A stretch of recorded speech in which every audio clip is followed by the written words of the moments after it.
In postseason football, you need to find that extra gear. On FanDuel, it's called Playoff Mode. Big boosts, more rewards, and a whole new way to live parlay with Drive SGP. Turn on Playoff Mode, only on FanDuel. New customers bet $5 and get $300 in bonus bets if you win. 21 plus and present in select states. First online real money wager only. $5 deposit required. Bonus issued as non-withdrawable bonus bets which expire 7 days after receipt. Restrictions apply. See full terms at FanDuel.com/sportsbook. Gambling problem? Call 1-800-GAMBLER or visit rg-help.com. Hey everybody, welcome to another episode of the No Huddle Show, our Philadelphia Eagles podcast for NJ.com. You're listening to Cayden, Steele, and joining me as always will be my co-host, Bob Brookover. We're 3 days away until the Eagles play the San Francisco 49ers at home in the wildcard round of the NFC playoffs. It's an interesting matchup on all sides. Kyle Shanahan versus Vic Fangio. The Eagles' offense that has disappointed and underwhelmed this year against a San Francisco defense that is severely banged up and limited with their personnel. We break down all those different matchups on both sides of the ball, the coaching matchups, and what we think will happen in this game, and we give you our prediction as well. But first, this episode is brought to you by Penco Tech. With 2 convenient campuses located in Blackwood, New Jersey, and in Bristol, Pennsylvania, Penco Tech has provided comprehensive hands-on career training for more than 50 years, featuring programs in HVAC, electrical, plumbing, automotive technology, and more. With dedicated instructors and career placement assistants, Penco Tech can give you the skills and confidence for a brighter future. Financial aid is available to those who qualify. Learn more and take the first step by going to pencotech.edu. And we're 3 days out now, Bob, so let's get into it. The Eagles are going to play the San Francisco 49ers on Sunday at home at Lincoln Financial Field. They're the 3 seed. San Francisco is the 6 seed. The Eagles last week decided not to play the majority of their starters against the Commanders. They ended up losing that game, but on the other side, Chicago ended up losing as well. So they ended up costing them an opportunity to get the 2 seed and play the Packers at home instead. So now they're going to have to play San Francisco, who is really banged up right now. Trent Williams practiced on Thursday after missing Wednesday's practice, so it seems like he's on track to play in this game. But wide receiver Ricky Pearsall was reportedly out of practice for the second consecutive day. They lost Cayden Bethune, one of their starting linebackers that replaced Fred Warner for the season right before this game. He's out for the year now as well. D. Winters, it seems like he's not going to potentially play in this game for the 49ers. Their other starting linebackers. So there's stuff out there saying that Eric Kendricks and Garrett Wallow, raise your hand if you know that name. Garrett Wallow, former Texans linebacker who's a day 3 pick. He's been really a backup special teams journeyman. And also Kaiser White, the former Eagle starting linebacker during that 2022 season. Those 3 players could be the 49ers linebackers. This is a team that already missed Nick Bosa for the year and Fred Warner for the year. So it's a really banged up 49ers team. But ultimately, they are led by Kyle Shanahan. They will be a challenge because of that offense, especially the passing game. That ranks right at the top of the league. Their offense was playing incredible until last week when the Seahawks really shut them down. So I'm just curious to get your perspective on this matchup because I'm kind of just talking through this thinking like the Eagles are still – I don't know if they are the most talented team in the league anymore because of the offensive line, but I still think they are one of the more talented teams in the league. San Francisco, if you look at this roster top to bottom, Bob, I mean, to me, they don't look very good in terms of just like talent. They don't have a ton of guys. Obviously, they have Kyle Shanahan, but right now, I actually think the Eagles got in a favorable position to play the 49ers. I don't know if the 49ers are that much better than the Packers. Yeah, I think the 49ers are better than the Packers. I'll take Kyle Shanahan over Matt LaFleur. I know they're both considered very good coaches in this league. Christian McCaffrey, he's a little banged up like a lot of the Niners are, but he's a real threat to do so many different things for that team. He had over 2,000 yards from scrimmage this year, and maybe even more of a threat at this point in his career, 102 receptions, 924 yards. He's a special player. Has been a special player. This is game matching the two offensive players of the year for the last 2 years. McCaffrey 2 years ago, and then Saquon Barkley last year. um, because that offense is so dynamic, I was having a talk with Adoree Jackson today, just about okay. We always hear that Kyle Shanahan is special. What in your mind? I asked him if he believed that, and then I said, "What in your mind uh, makes you think so?" And he said, "Yes, he does believe it." He said he does. You got to keep your eyes disciplined when you're playing defensive backfield against this team. He said the thing that maybe impressed him most about the, the Niners this year is that they lost Brock Purdy for 8 games. They inserted Mac Jones, and they still went 5-3 and still stayed in playoff contention. So they obviously are a good team. They had a better record than the Eagles. Obviously, not a great schedule. Although they did play Seattle twice and the Rams twice. That's a tough go right there. They lost to Jacksonville at home. So let's go over their 5 losses here at Jacksonville at home. At the Rams, they lost. Or at the Rams, they won actually. I'm sorry, and then they lost to the Rams at home. The Rams dropped 42 on them in that game, and that wasn't that long ago. But lost at Tampa Bay when Tampa Bay was a different team that stage of the season and weren't that far removed from having played the Eagles at that point. And lost at Houston. No crime in that.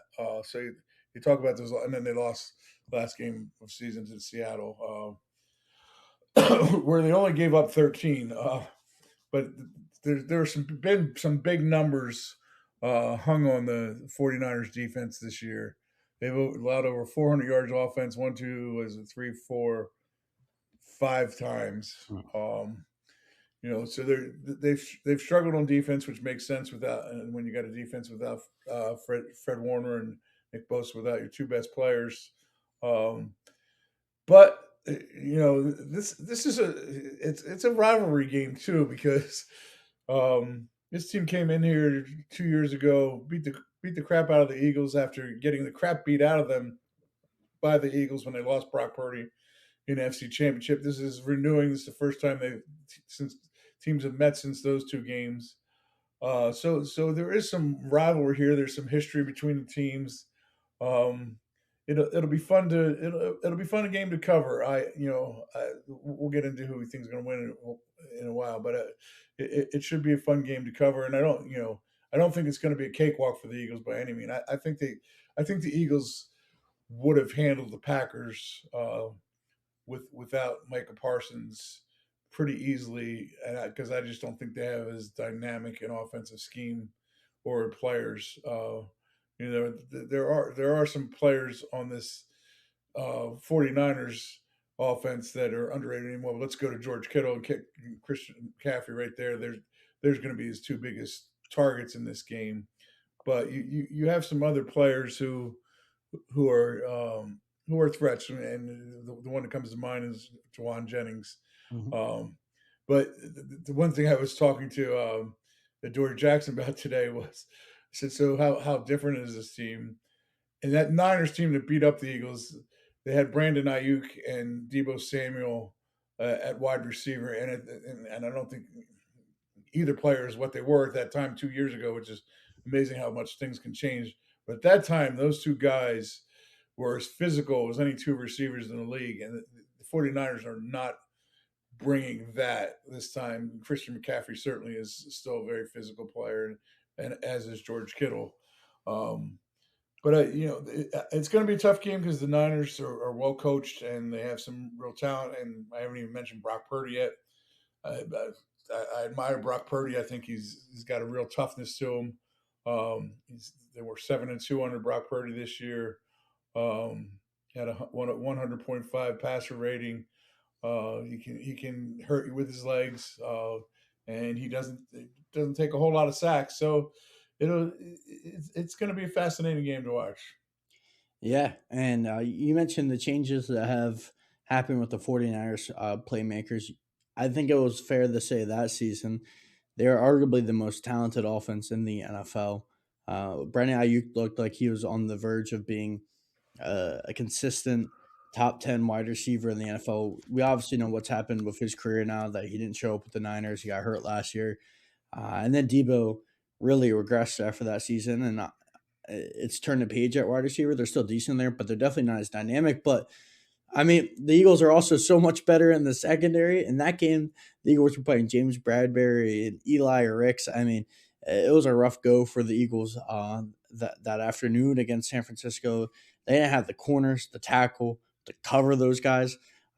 Now the Eagles arguably have one of the best secondaries in the NFL with their two young Pro Bowl cornerbacks in Cooper DeJean and Quinion Mitchell. And you mentioned Adoree Jackson also playing well and he'll replaying ship of Marcus Epps. They're better suited to stop San Francisco's offense overall now, just in general, with Jalen Phillips and Jalix Hunt playing really well, and then the linebacker play with Bond and Dean. They match up so much better personnel wise, and now they also have Vic Fangio instead of Sean Desai.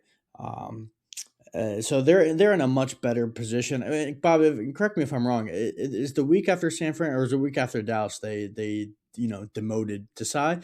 Like it was pretty close to that. So everything It was before the Seattle game, well first, yeah, okay. So which was after San Francisco. Yeah, but it's really when everything started turning a mess. So they didn't have the coordinator, they didn't have the personnel to match up with San Fran. San Fran was more talented, but I still but think the match. defensively, that team it actually had started to fall apart in a win over the Bills. They gave up 505 yards that day. So defensively, it had really starting to fall apart before that.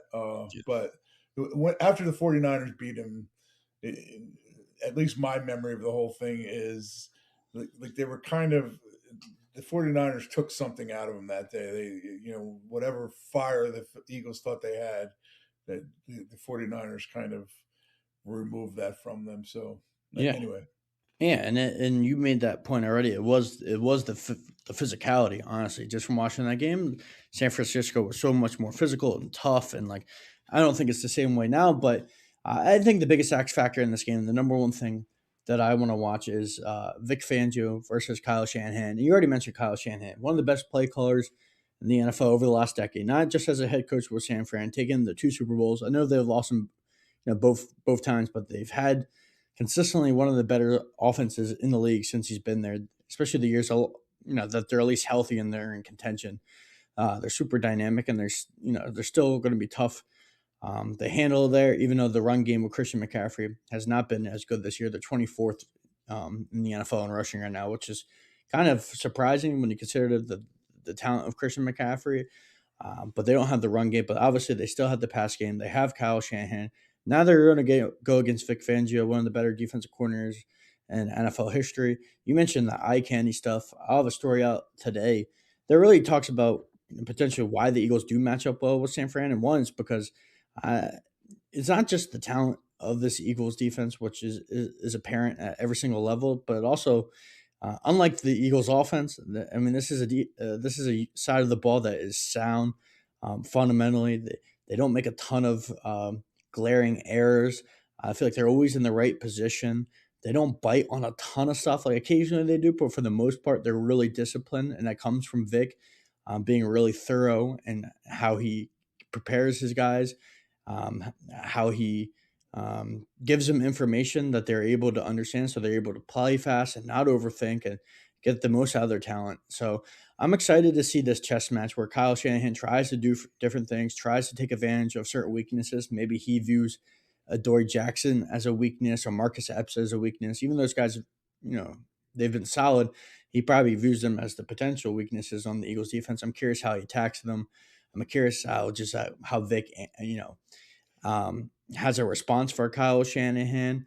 And he mentioned they haven't played in a long time. And I know I believe he's undefeated against Kyle Shanahan, but the yeah, quarterback. he's 3-1 against Okay, it's 3-1. Shanahan. But here's the games. So 2011, he was at San Fran. Shanahan, where was Shanahan at? Was I forget where Kyle was at, but I don't think he was. Was he in? No, he definitely wasn't in San Francisco because Vic was in San Francisco. Uh, John Beck was the quarterback. Ugh. Um, and let's see. I got to look this up here quick. I got to know. I got to know. Hold on, listeners. Hold on. And we'll tell you where he was at. But John Beck was the quarterback, and they scored. I'll give you this tidbit of information before I'm looking at for in 4 games, Shanahan's teams have scored 41 points against Vic's defense. When you're talking about either a head coach or offensive coordinator lined up. Okay, 2011, he was at Washington with his father, of course. And they scored. The 49ers won 19-11. And they had 300. They gave up 303 yards, forced 3 turnovers, 2 sacks, 52 rushing yards. The Commanders had RG3 in 2013. San Francisco beats the Washington 27-6. RG3 is the quarterback versus Kaepernick. RG3 16 for 26, 118 yards, interception, 56.2 passer rating, sacked 6 times. Bears versus 49ers. This is the only time Shanahan has won the matchup. He was the head coach at that point. Vic was the DC. With the Bears, Shanahan wins 15-14, but the 49ers do not score a touchdown in that game. They have 5. They went on 5 Robbie Gould field goals. Jimmy G was the quarterback for the 49ers, 26 for 37, 293. He was sacked twice, intercepted 1 touchdown, or no, he didn't have a touchdown. And then the Bears versus the 49ers in 18. The Bears win 14-9. So Vic's 3-1 in that game. It's three Robbie Gould field goals is all the offense the 49ers get. So he has had his way with him. But in that game, Nick Mullins was the quarterback. So this is going to be his best. This is going to be Shanahan's best offensive contingent that he's ever gone against Vic with. But they have a ton of respect for each other. Vic talked about that earlier in the week. So it is going to be a fun matchup between those two. Yeah, and it's definitely. I mean, RG3 at his peak in his rookie season was incredible, but obviously that was short lived. Brock Purdy is probably the most consistent quarterback that Kyle Shanahan has had, and same with the weapons. And going back on to whether the Eagles wanted to play the Packers or Niners, I mean, I have a little more faith that Brock Purdy is just more consistent than Jordan Love, so it's going to be a tougher task. But I think the area that they have an advantage in, and obviously one of those advantages is having Vic Fangio. I think he's one of the few defensive coordinators that can out scheme Kyle Shanahan. Kyle Shanahan's talked about in the past that that keeps him up at night. So there's going to be that chess match. But just when it comes to on the field, but I think the Eagles can dominate San Francisco up front. I saw Seattle do it last week. I mean, you're looking at a San Francisco offensive line where even if Trent Williams plays, he might not be fully healthy. And then the rest of the offensive line, I'm looking at the names and, Spencer Burford and Drake Brendel and Dominic Pooney and Colton McKivitz starting across the line next to Trent Williams. I mean, these guys have been their starters for a long period. San Francisco's never had a dominant offensive line. I mean, Brock Purdy does does a good job of getting of running that offense and being efficient. But I mean, this is an offense where I feel like the Eagles could potentially win those matchups up front with their interior defensive line, which is loaded, and with their edge rushers really peaking at the right time and playing well. I think San Francisco could just struggle blocking Philadelphia up front in this game. Brock Purdy likes to extend plays, which is a challenge, but the Eagles can contain him in the pocket and have a good rush plan. I think that's where the Eagles could really win this game. Get him off his comfort zone, make it difficult to find George Kittle and Jawan Jennings, and if Ricky Pearsall plays, and just make Brock Purdy's life miserable. Yeah, I mean that's where the biggest advantage is. If you look at all the matchups, the biggest advantage is the defensive line, and not just the defensive line, but the front seven of the Eagles uh, against the Niners offensive line. Now the Niners do have a player I really like to seldom gets mentioned in Kyle Juszczyk, their fullback, one of the few teams in the league, although it's grown a little bit, but one of the few teams in the league that uses the position, and they do use it. They get the ball to him as a receiver at times. He'll get his 1-2 catches a game, but they always seem to come at critical junctures. He doesn't run the ball, but he's also a force as a blocker, as a tough guy. So um, he's something you have to watch out for too. Just when you don't expect him to hurt you, he can.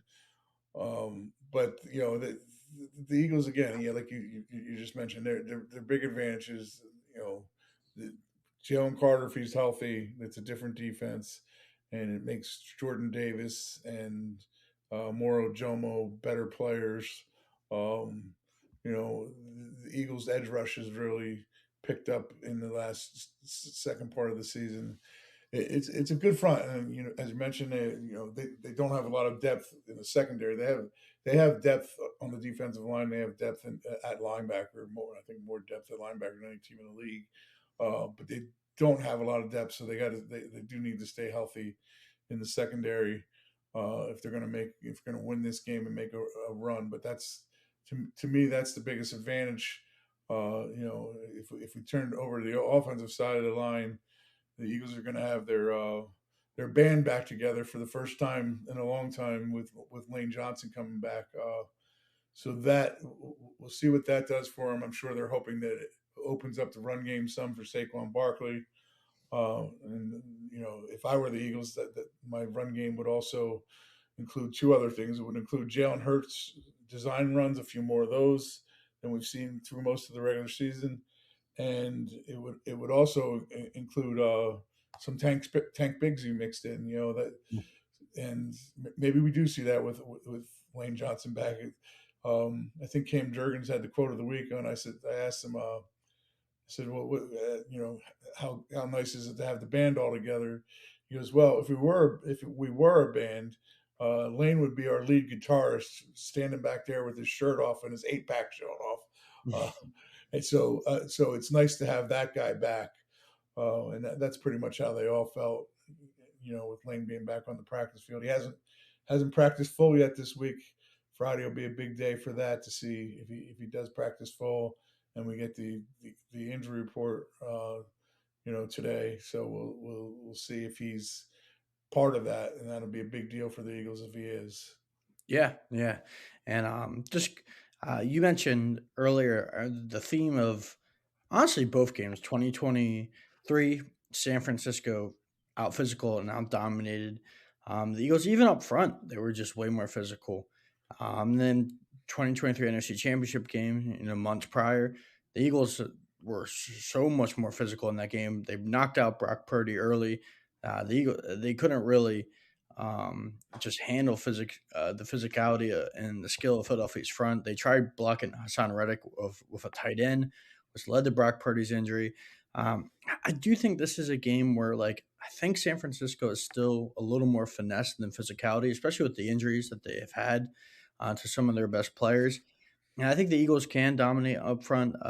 The quarterbacks between Mac Jones and Brock Purdy, they've been sacked 27 times this year in total. So those guys, you get them to the ground. I don't think the offensive line is particularly strong in the run game. We talked about it before we came on, but just the fact that Christian McCaffrey is only averaging 3.9 yards per game, 1,202 yards total. They're 24th in total rushing, generally in the NFL as a rushing offense. I mean, part of that might have to do with the fact that McCaffrey's not the same runner, and I don't think he is the same runner necessarily, but he's still a good runner, and they haven't been an efficient run blocking offense. So the offensive line for San Francisco is a potential weakness, and if you could stop the run and if you can get after Brock Purdy, you can stop some of those favorable matchups that maybe they have with McCaffrey as a pass catcher and that they have with George Kittle in the middle of the field. Because if George Kittle gets isolated one on one against some of them Eagle against Nakobe Dean or even Zach Bond, or same thing with Christian McCaffrey, I feel like they're going to win some of those matchups. They're going to make some big plays,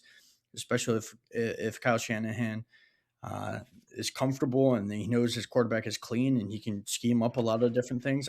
That's when they'll get in trouble. But if they can stop that even from getting to that point and they can throw off Brock Purdy, I think the Eagles could really set the tone and dominate. Maybe not to the level they did 2 years ago, but I think they can control this game defensively at least.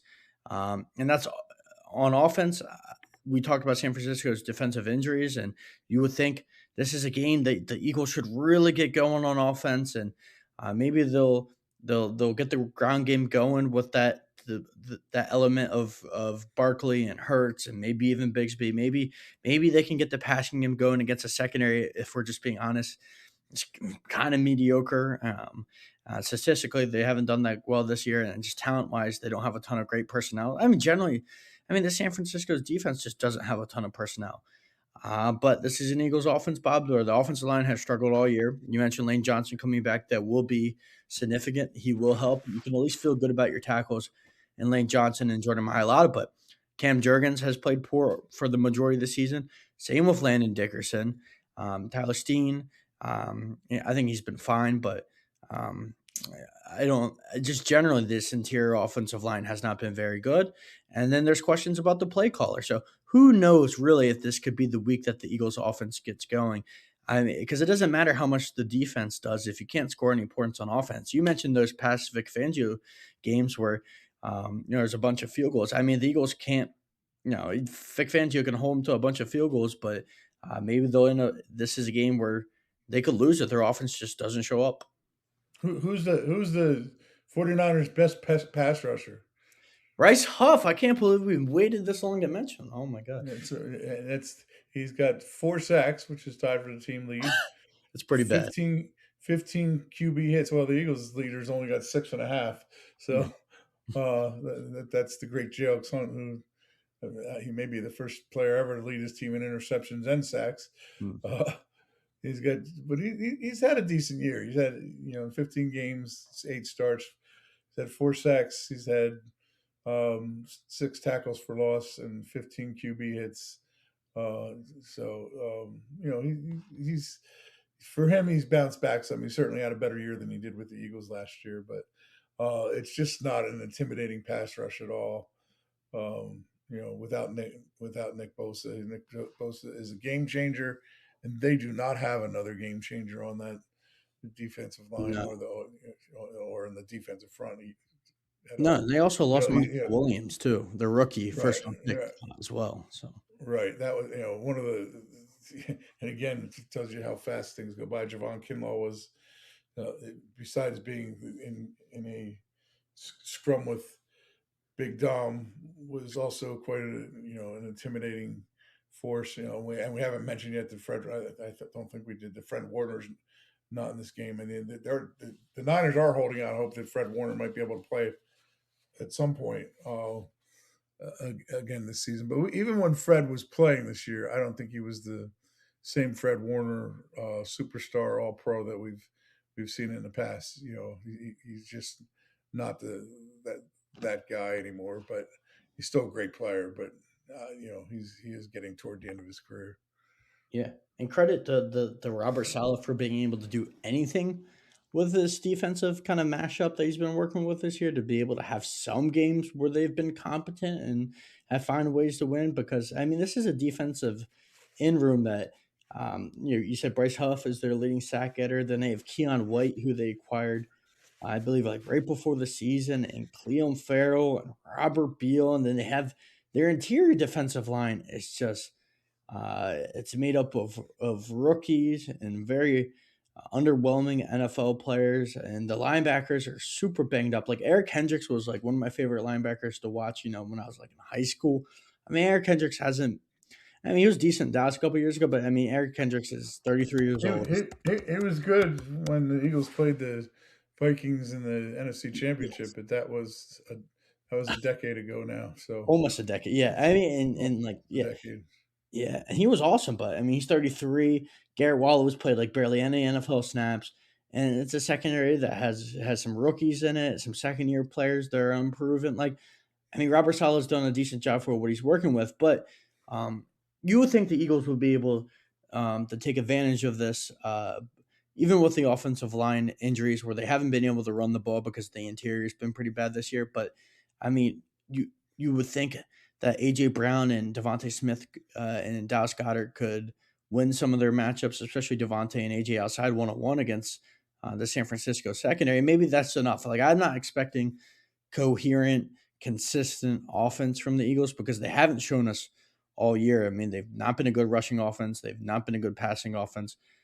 They've been in so many third and longs and second and longs, and they've shot themselves in the foot with penalties, and the play calling's been inconsistent and poor at times. Like and just the execution hasn't been good. I mean, it's been all of it. So I don't know if I'm expecting that to completely change, Bob. But like, there's some part of me that believes that all it takes is a few plays from Devontae Smith or AJ Brown to potentially make the difference. Because I'm leaning on the fact right now that I think the defense will shut down San Francisco's offense. So the Eagles just need to do a little bit on offense, in my opinion. Not they don't need to score 30 points. They don't need to score 28 or 34. They just got to be able to score around 20, maybe 24, and make enough plays and extend some drives, especially in the second half. They can't stall out how they did against Buffalo a few weeks ago, or other games this year where they've really stalled out in the second half. That Tampa Bay game as well comes to mind. I mean, we haven't seen them be consistent.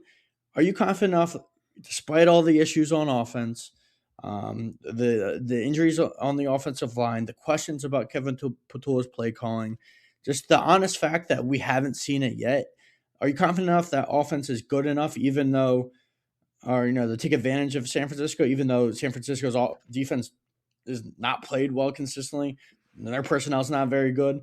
And are you confident? I am. I think Lane Johnson coming back is a big deal. I really do think it's a big deal. I think it makes this offensive line somewhat better. And as much as I was not a proponent of them resting their starters when that second seed was still dangling in front of them and could have been theirs, uh, if there's one group that can benefit more than any other on this team from that week of rest, I do believe it's the offensive line with Landon Dickerson and Cam Jurgens, and obviously giving Lane Johnson another week to heal.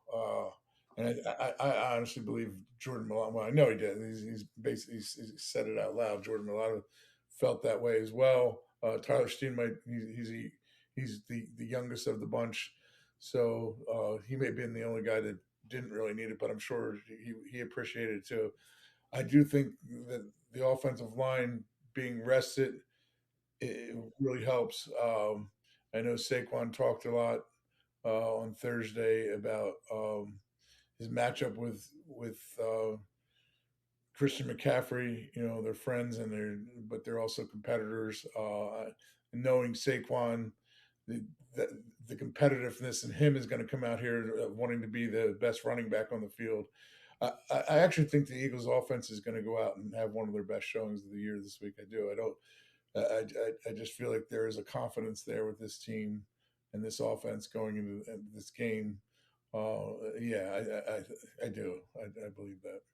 I like the optimism. I feel like I'm on the others end still. I do think it gets better with Lane. Obviously, he's a significant upgrade over Fred Johnson. Obviously, he's their best offensive lineman, and obviously that solves some of the problem. I still do worry about Cam Jurgens and Landon Dickerson. I know they got a week of rest, but Cam with the back surgery and then suffering another knee injury this year, and then Landon is just always banged up. I just wonder if 1 week enough, or 1 week of rest is enough. I don't know if those guys are going to revert back to being really good players. I mean, they have struggled all year for the most part, and I just don't know if 1 week's going to do enough. And I've seen it. This offense talk all year about how they feel like they're one block away, or they feel like they have found some solutions, and they've talked positive at different points after the Chargers game. after the Raiders game, right? Even after the Commanders game, they feel like they were building on something, they found something, and then they went out in Buffalo, and they couldn't run the ball in the second half against one of the worst run defenses in the NFL. And they struggled consistently in that game. And again, they should have took advantage of a weak Buffalo defense. And it's been since the beginning of the year where they just haven't been able to put together consistent offense. And like I believe they have the at least the playmakers and Jalen Hurts. I think in the playoffs, especially if he runs more, that's going to make him more dynamic. So I believe, they have the ability to be an explosive offense. I just haven't seen it, and if I haven't seen it all year, I have a hard time believing. Even though you're right, but I mean, one, getting laid back, and then two, just on paper, like San Francisco's defense is not good. Like they got to do it now because the defenses that they're going to face over the next 2 weeks. I mean, Chicago, if Chicago wins, um, not a great defense necessarily either. But if they end up playing the Rams in the divisional round, if Chicago loses and the Eagles win, the Rams defense is pretty solid. They got some secondary issues, and Seattle's defense is awesome. So I don't have a ton of confidence that the offense is going to find direction, but I don't know if they need to put up a ton of points or necessarily be great to beat San Francisco. So I think we can lean now into our predictions. We've talked about all the different possibilities in this game, about Kyle Shanahan versus Vic Fangio, about this offense. But what do you think ultimately is going to happen on Sunday against San Francisco in the wild card round? Are the Eagles going to survive in advance? The Eagles are going to, I'm going to predict that the Eagles are going to put up 30 points Wow. in this game. They are going to put up 30 points for the first. We don't have to go that far back. They had 29 against the Commanders, and there were some missed field goals in there, so that could have been a 30. They had 31 the week before, but before that, you got to go back all the way before the bye week to find the 38 points, which was against the Giants. I'm gonna have the Eagles putting up 30 on the nose and more than 350 yards of offense, Okay. and winning this game 30-17. I like the boldness, and if the Eagles offense puts up 30 points, even though I've said multiple times that San Francisco's defense is not great, but if they put up 30 points in a playoff game, maybe there is some truth to like the theory that you kind of can turn it on in any moment if you have a lot of playmakers and a lot of talent, and if you have an experienced quarterback in the playoffs. I mean, Nick Sirianni made the point. I think it was a couple of weeks ago during his press conference. They played their best offensive games during his tenure against Washington and Kansas City last year, and they did some nice stuff against the Rams as well. But that was before that. They had a sluggish offensive performance against Green Bay. They had some poor performances down the stretch in the regular season where the passing game really struggled, and the Eagles came out. And they looked great, especially in those last two games and a little bit in that Rams game as well. So maybe that's what happens, and I'm proven wrong, and the offense gets going in the playoffs, and then all of a sudden, I mean, if that happens, you look at this team as potentially the favorite in the NFC. I'm not willing to go there yet because I don't believe in the offense, but I do believe in the defense. So I'm going to go the Eagles. I think a big win though, Bob. I think this is more of a defensive statement than an offense figures it out type of day. I think the Eagles go in and they shut down San Francisco, similar to how Seattle shut down San Francisco the week before. I think the Eagles have just as much, are probably even more talent than Seattle's defense, at least in terms of personnel. I don't think Seattle's linebackers are as good as Philly. I think Eagles' defensive line is arguably better. The secondary is arguably better. Mike McDonald's incredible, and they've been playing well in Seattle. But if Seattle can do it, I believe the Eagles' defense can do it. And I think they're going to get after Purdy. I think they're going to take away Kittle in the middle of the field with their linebackers, and however they want to cover him, maybe even putting DeJean down to cover Kittle at times. If they could take away their weapons and get after Purdy, which I fully expect, and then if Vic Fangio can get the better of Kyle Shanahan, which he's already proven he could do, I think the Eagles win this game, and I think they end up winning like 17-7. I think this is a 10-point win where the defense just shows out, and I think that's how they're going to have to go about it this year. They're going to have to muster up enough offensive points and just be so awesome on defense it carries them. And honestly, Bob, I think they could possibly do it. I know some people don't think it's sustainable. I think this defense is incredible. They're special. I know they've had some rough games against the run. I don't expect that to happen in the playoffs, though. Well, we'll see. We're about to find out. Yeah, we're about to find out. We'll see how far this team goes. But first, they got to beat San Fran. And if they don't beat San Fran, it'll make things real interesting. They'll have a decision to make about Kevin Patullo and whether they want to bring him back or not. If they get bounced in the first round, they'll have a ton of personnel decisions to make. If they lose, one game into the playoffs, especially on offense, and how they're going to fix the run game. So it'll be interesting either way, the outcome. But me and Bob are both picking San Francisco to win. We'll be back next week. Oh my God! That was such a brain fart. We're both picking the Eagles to win. Oh my God! All right, we're picking the. We'll keep that in. We're picking the Eagles win. That is my bad. We're not picking San Francisco to win. But we'll be back next week, whether the Eagles lose or win, because we'll either be previewing a playoff game, or we might be talking about coaching changes and what the future looks like for the Eagles going into 2026. So thank you for everyone for tuning in, and we'll catch you next week. The new year brings new health goals and wealth goals. Protecting your identity is an important step. Your info is in endless places that could expose you to identity theft, leading to lost funds. LifeLock monitors millions of data points per second. If your identity is stolen, our restoration specialists will fix it, guaranteed, or your money back. Resolve to make identity health and wealth part of your New Year's goals with LifeLock. Save up to 40% your first year. Visit LifeLock.com/podcast. Terms apply.